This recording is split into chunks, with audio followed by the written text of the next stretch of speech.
सरकार इस बार रिपीट होगी, ये निश्चित है, क्योंकि माई बाप तो जनता होती है। जनता का मूड इस बार रिपीट करने का ही है। मैं केरल गया था, केरल के अंदर 70 साल तक एक बार कांग्रेस एक बार कम्युनिस्ट पार्टी के शासन आते थे। इस बार सिर्फ इसलिए रिपीट हुई कम्युनिस्ट पार्टी गवर्नमेंट कि कोविड में अच्छा काम किया। तो अगर वहाँ के लोग समझदार, हमारे लोग भी कम समझदार नहीं हैं, लोग समझते हैं कि यहाँ भी शानदार काम हुआ कोविड का। बिरोड़ा मॉडल हमारा पूरे WHO तक पहुँच गया।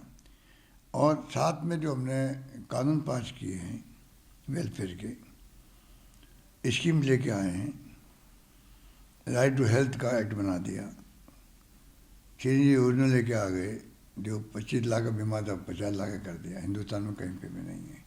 OP लागू कर दिया, जो कर्मचारियों के लिए बहुत बड़ी उपलब्धि उनके लिए, क्योंकि उनकी सिक्योर हो गई रिटायरमेंट के बाद लाइफ। मैं समझता हूँ कि और भी कई कारण हैं कि जनता का मूड देखते हैं कि लगता है कि हमारी गवर्नेंस को, हमारी स्कीमों को हमारे फैंस लोगों ने लाइक किया। इसलिए कई चले और राजस्थान में एंटी इनकम्बेंसी नाम की चीज़ नहीं मिलेगी आपको सरकार के खिलाफ में।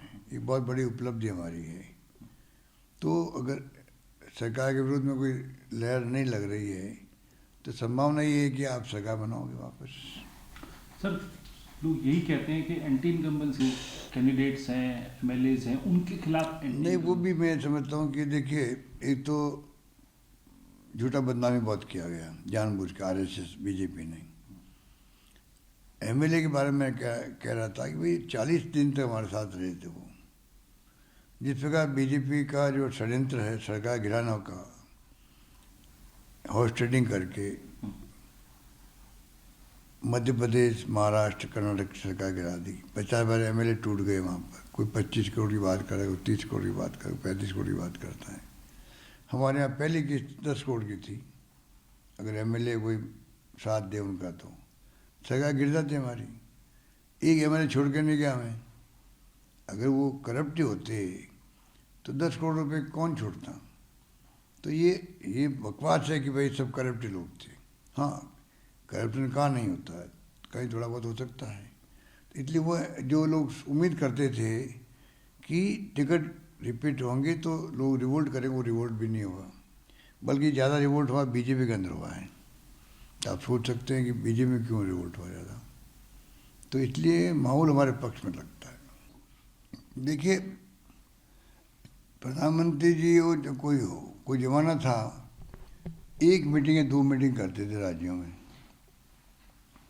गांव-गांव में मैसेज चला जाता था कि आज प्रधानमंत्री जी ने ये बात कही है। उसका विश्लेषण होता गांव-गांव में, घर-घर के अंदर। अब प्रधानमंत्री जी को 30-30 मीटिंग करनी पड़ती है। कल तक आए वो 1 मीटिंग करने के लिए राजस्थान, मैसेज देने के लिए। तो आप सोच सकते हो कि वो जो भाषा का हम ले रहे थे वो सिर्फ इसलिए ले रहा, बार बार पूछ रहे मुझे आप पे अटैक करे थे, इसलिए करते थे उनके दिल में दर्द है। तो सरकार मैंने गिरा दी मध्य प्रदेश, कर्नाटक, महाराष्ट्र की। राजस्थान गवर्नमेंट गिरा नहीं पाए हम लोग।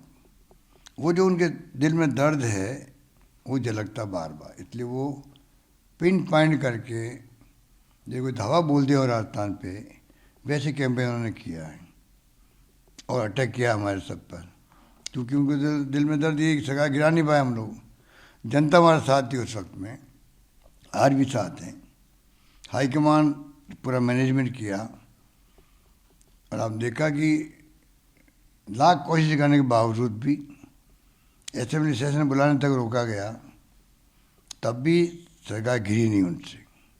इसलिए वो दर्द है, इसलिए वो सब अटैक हो रहा है हमारे ऊपर। सर, आखिरी और बड़ा महत्वपूर्ण सवाल, जनता से क्या करेंगे आज जब मतदान करने जाए जनता, तो क्या अपील रहेगी? मैं एक अपील करूंगा कि अगर छोटी बड़ी गलती भी कहीं हुई है, मान लीजिए गलती मुझसे भी हो सकती है, पर आपको अभी राज्य के हित को देखते हुए, राज्य के इंटरेस्ट के अंदर जब हमने सुशासन दिया है, इतनी अच्छी स्कीम दी है, हम चाहेंगे सरकार रिपीट होगी तो ही ये स्कीमें वापस मजबूत होगी। वरना कई स्कीमों तो सरकार आते ही वो ख़त्म कर देते हैं। हमारे पहले भी रिफाइनरी बंद कर दी, मेट्रो बंद कर दिया, कई काम बंद कर दिए हमारे। उनकी फितरत में ही बातें हैं। हम चाहेंगे हम स्कीमों को और ज़्यादा स्कीम लेके आएँ, इन स्कीमों को और मजबूत करें, जो गारंटी दी उनको लागू करें। तो हमारा एजेंडा साफ है 2030 का, मिशन 2030, उस रूप में हम चल रहे हैं।